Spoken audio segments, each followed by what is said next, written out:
కూటమి కలిపి చేసిన వాగ్దానాలు ఎన్నో ఉన్నాయి.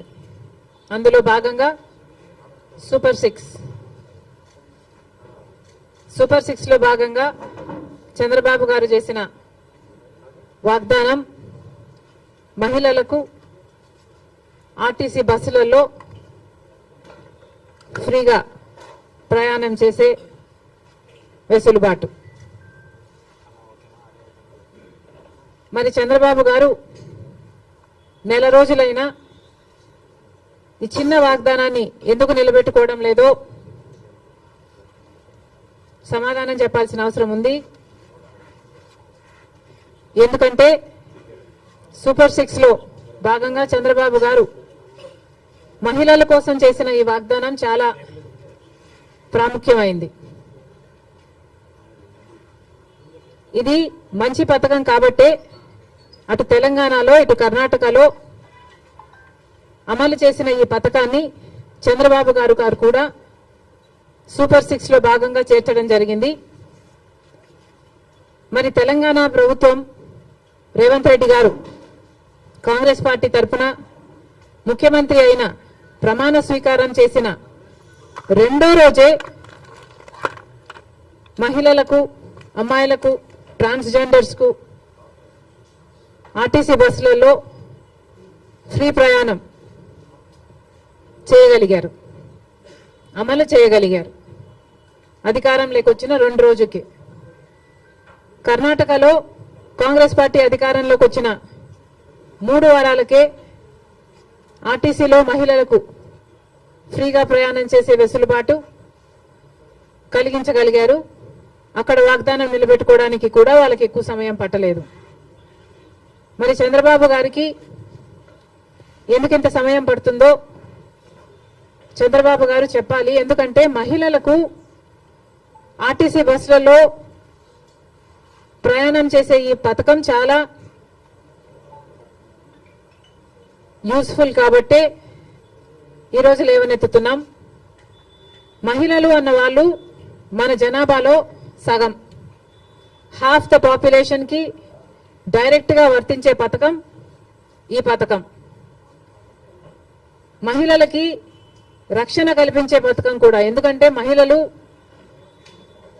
ఒక చోటు నుంచి ఇంకో చోటికి వెళ్ళాలి అంటే ఆర్టీసీ బస్సులో అయితే సేఫే కాకుండా ఈ పథకం ద్వారా ఫ్రీగా అయితే మహిళలు ఎక్కువ ఆర్టీసీ బస్సులలోనే ప్రయాణం చేసే అవకాశము వీలు ఉంటుంది. కాబట్టి వాళ్ళ పాపులేషన్ ఆర్టీసీ బస్సులో ఎక్కువ అయితే, సే ఫర్ ఎగ్జాంపుల్ ముందు భాగంలో మొత్తం మహిళలకని రిజర్వేషన్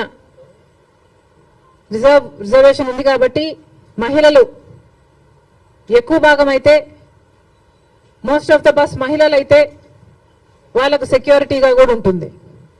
కాబట్టి మహిళలకు పనికొచ్చే పథకం ఈ పథకం. మరి ఈ చిన్న పథకాన్ని అమలు చేయడానికి చంద్రబాబు గారికి ఇంత సమయం ఎందుకు పడుతుందో, దీంట్లో విధి విధానాలు ఏముంటాయో, పరిశీలించాల్సింది ఏముంటుందో మాకైతే అర్థం కావటం లేదు. ఎందుకంటే విధి విధానాలు దీంట్లో పరిశీలించి చేయాల్సింది ఏముంటుంది? మహిళలు అన్నాక మహిళలందరికీ వర్తిస్తుంది, ఆడపిల్లలందరికీ వర్తిస్తుంది. మరి దీంట్లో విధులు విధానాలు ఏముంటాయి? బస్సులోకి ఎక్కుతారు, వాళ్ళకు ఫ్రీగా ప్రయాణం చేసే వెసులుబాటు కలిగించాలి. ఇది ఇంత సింపుల్ పథకం కాబట్టే రేవంత్ రెడ్డి గారు రెండో రోజే దీన్ని అమలు చేయగలిగారు. ఏ పథకమైనా అమలు చేయడానికి చిత్తశుద్ధి ఉండాలి. రాజశేఖర రెడ్డి గారికి ఆ చిత్తశుద్ధి ఉంది కాబట్టే రాజశేఖర రెడ్డి గారు ఉచిత విద్యుత్తు అంత తొందరగా మొదటి సంతకంలోనే వాగ్దానం చేశారు. కాబట్టి విధి విధానాలు ఏమీ ఆలోచించకుండా మేనిఫెస్టోలో పెట్టిన అంశం కాబట్టి వెంటనే అమలు చేయడం కూడా జరిగింది. మరి అలాంటప్పుడు మహిళలకు ఇంతగా పనికొచ్చే ఈ పథకాన్ని చంద్రబాబు గారు ఇంత సమయం ఎందుకు పడుతుందో సమాధానం చెప్పాలి. ఇవే కాకుండా చంద్రబాబు గారి సూపర్ 6 లో మిగతా పథకాలకు కూడా చంద్రబాబు గారు వెంటనే అమలు చేయాలని డిమాండ్ చేస్తున్నాం. ఈరోజు కొత్తగా నిన్న చంద్రబాబు గారు ఇచ్చిన జియో ప్రకారము అమ్మకి వందనం అనే పథకం, అమ్మకి వందనం అనే పథకంలో చంద్రబాబు గారు వాగ్దానం చేసినప్పుడు ప్రతి తల్లికి ఎంతమంది బిడ్డలుంటే అంతమంది, ఒకరుంటే 15,000 వస్తుంది, ఇద్దరుంటే 30,000 వస్తుంది, ముగ్గురుంటే 45,000 వస్తుంది, నలుగురుంటే ఏకంగా 60,000 వస్తుంది అని చంద్రబాబు గారు ఊదరగొట్టి మరీ క్యాంపెయిన్ చేశారు. మరి ఈ స్కీమ్కు విధి విధానాలు ఎలా ఉంటాయి? చంద్రబాబు గారు నిన్న విడుదల చేసిన జీవోలో అయితే ప్రతి తల్లికి అని రాశారు. అంటే ఈ పథకం ప్రతి తల్లికి 15,000నా లేకపోతే ప్రతి బిడ్డకు 15,000నా? చాలా కన్ఫ్యూజింగ్ గా ఉంది. ఈ సాక్షి పత్రిక అయితే ప్రతి తల్లికి 15,000 మాత్రమే, అంటే ఒక్కరికే ఇస్తారు, తల్లికి ఇస్తారు, ఒక బిడ్డకు చొప్పునే ఇస్తారు, మిగతా వాళ్ళకందరికీ ఎగనామం పెడతారు అని సాక్షి రాయడం జరిగింది. మరి చంద్రబాబు గారు దీనికి క్లారిటీ ఇవ్వాలి. ఈ పథకం వర్తిస్తున్నది ప్రతి తల్లికి 15,000 లేకపోతే ప్రతి బిడ్డకు 15,000? చంద్రబాబు గారు వాగ్దానం చేసినట్టు ప్రతి బిడ్డకు 15,000 ఇవ్వాలని, ఆ లెక్కన 4 బిడ్డలుంటే 60,000 ఇవ్వాలని మేము డిమాండ్ చేస్తున్నాం. ఇంకో మారు సాక్షిని నడుపుతున్న జగన్మోహన్ రెడ్డి గారు కూడా సమాధానం చెప్పాలి. ఇలాగే జగన్మోహన్ రెడ్డి గారు కూడా అమ్మఒడి అనే పథకం, ఆయన ముఖ్యమంత్రి కాకముందు అమ్మఒడి పథకం కింద మేము ప్రతి బిడ్డకు 15,000 ఇస్తాము అని ఆ రోజు వాగ్దానం చేశారు. తర్వాత ముఖ్యమంత్రి అయ్యారు జగన్మోహన్ రెడ్డి గారు, ప్రతి బిడ్డకు 15,000 ఇవ్వలేదు, ఒక్క బిడ్డకు మాత్రమే. అంటే ప్రతి తల్లికి 15,000 అన్నట్టుగానే జగన్మోహన్ రెడ్డి గారు కూడా వ్యవహరించారు. మరి జగన్మోహన్ రెడ్డి గారికి ఆ వాగ్దానం గుర్తులేదేమో ఈరోజు చంద్రబాబు గారి గురించి రాస్తున్నారు. జగన్మోహన్ రెడ్డి గారు కూడా ఇదే వాగ్దానాన్ని ఇచ్చి మాట తప్పడం జరిగింది. తల్లికి 15,000 అని అనకుండా ఆ రోజు బిడ్డకు ఎంతమంది బిడ్డలుంటే అంతమంది బిడ్డలకు 15,000 ఇస్తాము అని తాను చెప్పడమే కాదు, జగన్మోహన్ రెడ్డి గారి తరఫున క్యాంపెయిన్ చేసిన నాతో కూడా అదే వాగ్దానమే చెప్పించారు. ఆ రోజుల్లో నేను కూడా జగన్మోహన్ రెడ్డి గారు ఈ పథకాన్ని అమలు చేస్తారు అని నమ్మి బాయ్ బాయ్ బాబు క్యాంపెయిన్ లో నేను కూడా ప్రచారం చేయడం జరిగింది. కానీ జగన్మోహన్ రెడ్డి గారు ముఖ్యమంత్రి అయిన తర్వాత అమ్మఒడి పథకం కింద కేవలం ఒక బిడ్డకు మాత్రమే ఇవ్వడం జరిగింది. జగన్మోహన్ రెడ్డి గారు ఒక బిడ్డకే ఇచ్చారు, ఇప్పుడు చంద్రబాబు గారు కూడా ఒక బిడ్డకే ఇస్తారు అని అర్థం వచ్చేటట్టుగా నిన్న జీవోలో ప్రతి తల్లికి 15,000 అని రాయడం జరిగింది. కాబట్టి చంద్రబాబు గారు దీని మీద క్లారిటీ ఇవ్వాల్సిన అవసరం ఉంది అని కాంగ్రెస్ పార్టీ డిమాండ్ చేయడమే కాకుండా ప్రతి బిడ్డకు మీరు వాగ్దానం చేసినట్టు సూపర్ 6 లో ఉన్న ప్రతి వాగ్దానము నిలబెట్టుకోవాలని కాంగ్రెస్ పార్టీ చంద్రబాబు గారిని కూటమిని డిమాండ్ చేస్తున్నాం. ఇక ఇటీవల క్రియేట్ చేస్తున్న confusion Visakhapatnam steels, Vizag steel కు సంబంధించి తెలుగుదేశం పార్టీ ప్రజాప్రతినిధులే రకరకాలుగా మాట్లాడుతున్నారు. ఒకరేమో అది లాస్ మేకింగ్ కంపెనీ, అమ్మక తప్పదు అని ఒక రకంగా మాట్లాడతారు. ఇంకొకరేమో ప్రైవేటైజ్ చేయము అని మాట్లాడతారు. అసలు విశాఖ స్టీల్ కు ఇంత ప్రమాదం ఎందుకు వచ్చిందో ఆంధ్ర రాష్ట్ర ప్రజలందరూ కూడా ఆలోచన చేయాలి. అధికారంలో ఉన్న బీజేపీ పార్టీ అయితేమి, ఇక్కడ అధికారంలో ఉన్న చంద్రబాబు గారు అయితేనేమి ఆలోచన చేయాలి. అసలు వైజాగ్ స్టీల్ కి ఇంతవరకు క్యాప్టివ్ మైన్ అనేది లేకుండా పోయింది. రాజశేఖర రెడ్డి గారి హయాంలో రాజశేఖర రెడ్డి గారు వైజాగ్ స్టీల్ కి ఒక క్యాప్టివ్ మైన్ ఉండాలి అనే ఉద్దేశంతో అనంతపూర్ దగ్గర ఒక మైన్ ఐడెంటిఫై చేయడమే కాకుండా ట్రైపార్టీ అగ్రిమెంట్ స్థాయి వరకు కూడా క్యాప్టివ్ మైన్ కోసం ప్రయత్నం చేయడం జరిగింది. తర్వాత వచ్చిన ముఖ్యమంత్రులు ఎవరు పల్లి పట్టించుకోవడం మనం చూడలేదు. రాజశేఖర రెడ్డి గారు ముఖ్యమంత్రిగా ఉన్నప్పుడు ఆర్థికంగా కూడా వైజాగ్ స్టీల్కి 100 కోట్లు ఇచ్చి ఆదుకోవడం జరిగింది. మరి ఆ తర్వాత ఏ ముఖ్యమంత్రులు వైజాగ్ స్టీల్ గురించి పట్టించుకోవడం చూడలేదు. ఎందుకు అని అడుగుతున్నాం. ఇప్పుడు మాట్లాడుతున్న తెలుగుదేశం వాళ్ళు చెప్తున్న మాటలు మేము మోడీతో మాట్లాడతాం, ఒప్పిస్తాం అన్నట్లుగా మాట్లాడుతున్నారు. అంటే మోడీ ఒప్పుకోకపోతే వైజాగ్ స్టీల్ ప్రైవేటైజ్ చేస్తారా? ఏం చెప్పదలుచుకున్నారు? ఏ మోడీతో మాట్లాడతారు? ఏ మోడీ గారైతే మనల్ని 10 సంవత్సరాలుగా మోసం చేస్తూ వచ్చారో, ప్రత్యేక హోదా ఇస్తాము అని మోడీ గారు 2014లో తిరుపతిలో మాటిచ్చిపోలేదా? మరి 10 ఏళ్లుగా ఏం చేశారు మోడీ గారు? ఒక్క వాగ్దానమైనా మోడీ గారు నిలబెట్టుకోగలిగారా? ప్రత్యేక హోదా అయితేనేమి, పోలవరం అయితేనేమి, కడప స్టీల్ ఫ్యాక్టరీ అయితేనేమి, పోర్ట్లు అయితేనేమి, ఇలాంటి ఒక్కటంటే ఒక్కటి కూడా, రాజధాని విషయం అయితేనేమి ఒక్కటి కూడా మోడీ గారు మాట నిలబెట్టుకోలేదు. మరి అదే మోడీ గారి మీద మళ్ళా మాకు నమ్మకం ఉంది, మోడీ గారు ఆదుకుంటారు అన్నట్టుగా మాట్లాడుతున్నారే. టీడీపీ పార్టీ గుర్తుపెట్టుకోవాలి, రాత్రి పడిన గుంతలోనే పగలు కూడా పడే ప్రమాదం ఉంది.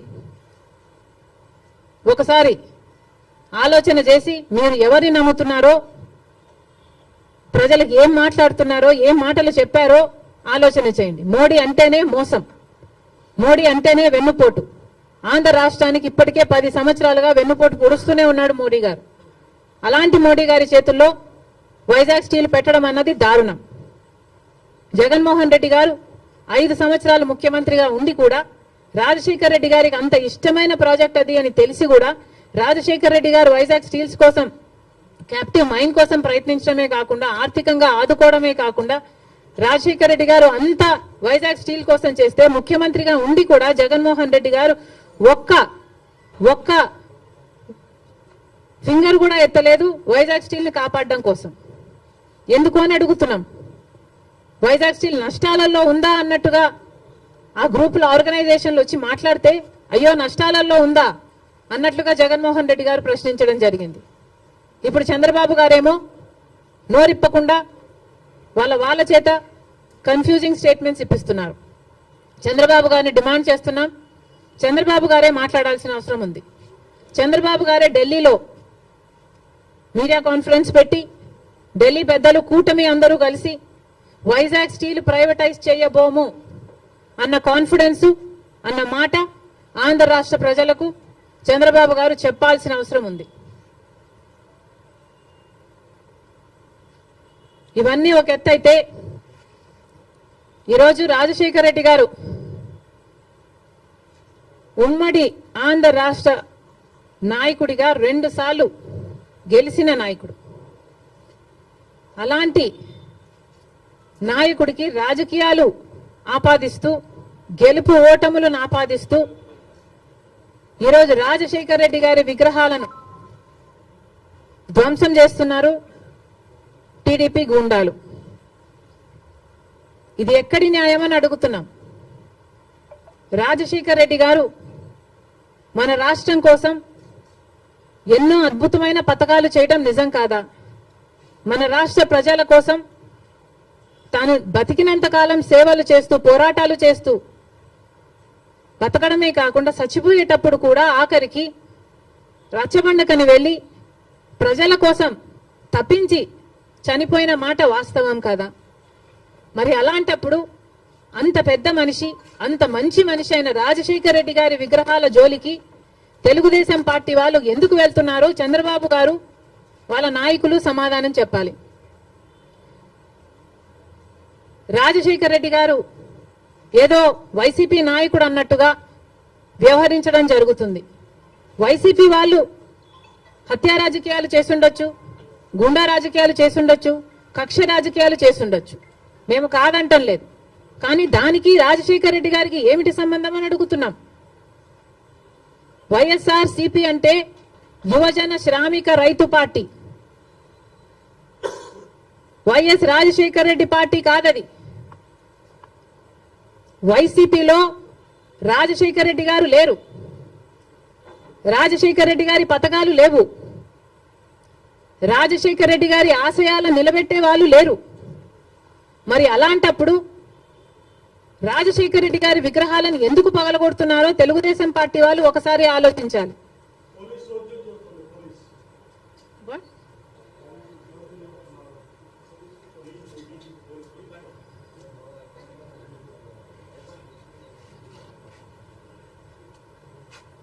రాజశేఖర రెడ్డి గారిని ఆయన ఆశయాలని నిలబెట్టే వాళ్ళే అయితే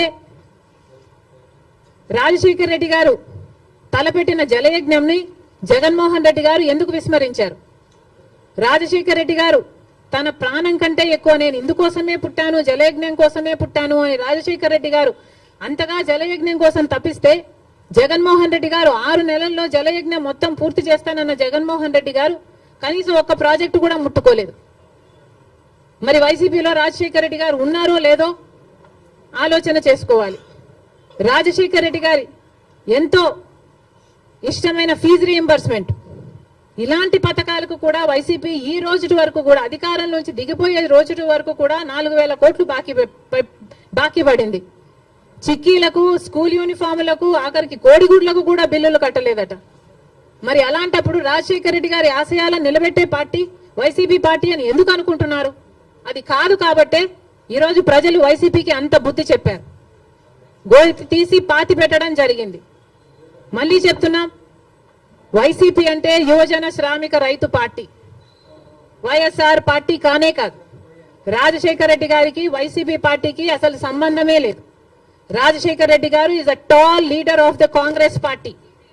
కాంగ్రెస్ పార్టీ ముఖ్యమంత్రిగా 2 సార్లు కాంగ్రెస్ పార్టీని రాష్ట్రంలోనే కాకుండా దేశంలో కూడా అధికారంలోకి తీసుకొచ్చిన గొప్ప నాయకుడు రాజశేఖర రెడ్డి గారు.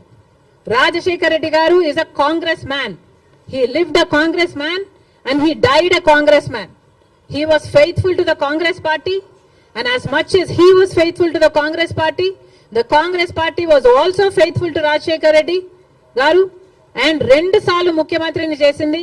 రాజశేఖర రెడ్డి గారి కోరిక మేరకు రుణమాఫీ అయితేనేమి, ఉపాధి హామీ పథకం అయితేనేమి, ఇలాంటివి ఎన్నో రాజశేఖర రెడ్డి గారి ద్వారా కాంగ్రెస్ పార్టీ ఆంధ్ర రాష్ట్రంలో అమలు చేయగలిగింది. రాజశేఖర రెడ్డి గారు కాంగ్రెస్ పార్టీ నాయకుడు కాబట్టే, కాంగ్రెస్ పార్టీ సేవకుడు కాబట్టే, కాంగ్రెస్ పార్టీ ఎలా ఆలోచన చేస్తుందో అలా ఆలోచన చేశాడు కాబట్టే అంత అద్భుతమైన పథకాలు, ఫీజు రీయింబర్స్మెంట్ అయినా, ఆరోగ్యశ్రీ అయినా, ఇందిరమ్మ ఇళ్ల పథకం అయినా, ఇలాంటివి ఎన్నో పథకాలు బీదవారి కోసం, అట్టడుగున ఉన్న వర్గాల కోసం రాజశేఖర రెడ్డి గారు చేయగలిగారు అంటే ఇవన్నీ కాంగ్రెస్ మ్యాన్ గా రాజశేఖర రెడ్డి గారు చేశారు.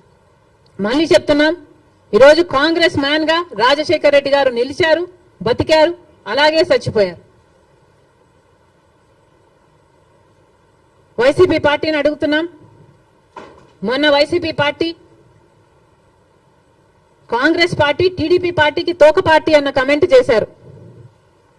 మేము కాదు తోక పార్టీ, బీజేపీ పార్టీకి తోక పార్టీ వైసీపీ పార్టీ. అధికారంలో ఉన్న 5 సంవత్సరాలు వైసీపీ పార్టీ బీజేపీ పార్టీకి ఊడిగలు చేసింది. ఎక్కడ వాళ్ళకి ఏ అవసరం ఉంటే ఆ బిల్లుకు అప్పుడు అక్కడ మద్దతు ఇచ్చారు.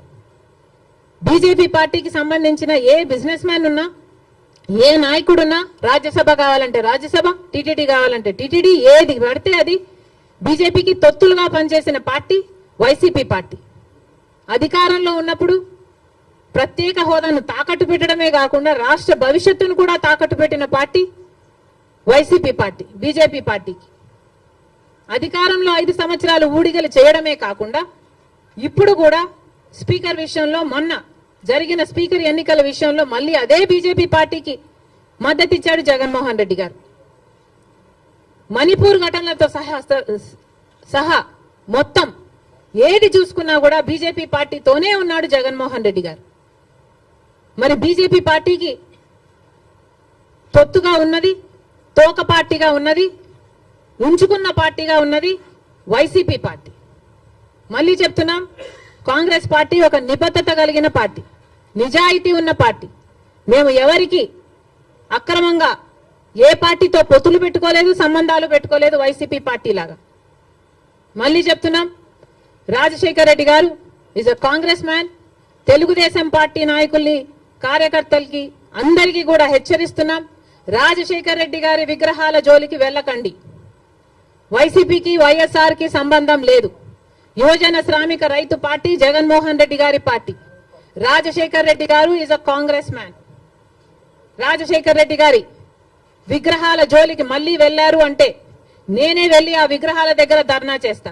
ఏ ఊర్లో మీరు బద్దలు కొడతారో ఆ ఊరికి వచ్చి ఊరికి వచ్చి నేను ధర్నాలు చేసి మిమ్మల్ని బద్నాం చేస్తాం. అంతేకాదు మీరు గుర్తుపెట్టుకోవాల్సిన విషయం ఏమిటంటే ఇదే హత్య రాజకీయాలు, ఇదే కక్ష రాజకీయాలు, ఇదే గుండా రాజకీయాల వల్ల ప్రజలు విసుకెత్తి వైసీపీ పార్టీకి గోయి తీసి పాతి పెట్టడం జరిగింది.